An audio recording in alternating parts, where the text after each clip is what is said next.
kaya ako'y nabihag mo. Kaya ayoko nang makula sa rehas ng pag-ibig mo, sapagkat ang buhay ko sa'yo ay naging makulay at nagbigay ng buhay sa mundo kung dating lang tanggulay. Kaya ngayon ako ay masyadong masaya, kasi pag ako ay nalulungkot ay nandyan ka palagi. Kapag ako ay nalulumbay, kaya ang ganti ko sa'yo pagmamahal na walang humpay. Yan ang pinapangako ko na aking tutuparin. Lahat ng mga masakit na sabay nating haharapin. Sabay tayong maglalakbay at haharapin ang mga pagsubok. Maligaya, masagana, sana tayo hanggang sa dulo. Kasi alam mo naman na ikaw ang nais makasama ko. Itaga mo sa bato na ikaw lang ang babaeng mahal ko.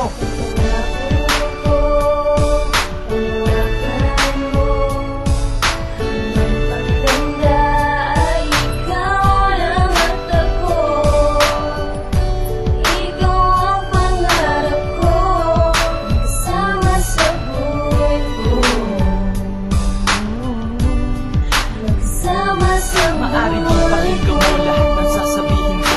Maniwala ka o hindi, ikaw lamang at ako ang magtutuloy lahat ng ating mga nasimula na kasiyahan at pag-ibig kundi matutumbasan. At kailanman ay pangakong at malabo kong bitawan ang kamay mo, bagamat tibayan ng ating sumpaan. Sa may kapalat habang buhay kang makakapiling, sasabihin ikaw lang at ako, at sabay nating haharapin ang pagsubok at panibagong bukas. Wagas ang pagmamahalan natin na hindi ko kupas, at ang patunay na hanggang huli ko na babaeng mamahalin ng tunay. At ikaw lang ang palaging nasa isip, saan man ako mapunta sa'yo pa rin. Nakalagay ang puso ko at pangakong totoo pa rin. Lahat ng nasabi ko na sinumpa sa harap mo.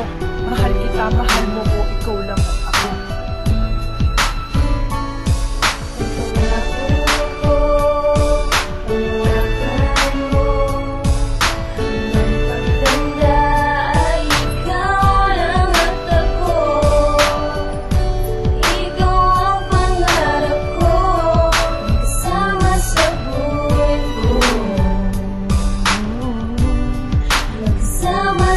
Asahan mo, mamahalin kita, ano man ang mangyari. Panghawakan mo, pangako ko na dito mababali. Kahit saan mang mapunta, ikaw lamang ang bukod tangi na babae. At asahan mo, sa'yo lang aking labi. Hanggang sa magkaitaginding, hindi ka iiwanan. Itaga mo man sa bakal ay hindi pababayaan. Lagi kang aalagaan at ikaw ang katunayan kung bakit ako lumalaban. Yun lang ang katotohanan. Pumuti man ang buhok ko, tayo ay maging ulanin. Ang layunin ko ay pasilbihan at ikaw ay aking makasama habang buhay at maging sa kamatayan. Ang pangako ko, hawakan mo at huwag mong bibitawan. Ano man ang pagsubok na sa atin ay ibigay, basta't kasama ka at tawak mo lang ang aking kamay. Ay iiwasan kung tumulo ang iyong patak na luha. Di ka sa'kin magtutusa, ikaw ang kasama ko hanggang sa aking pagtanda.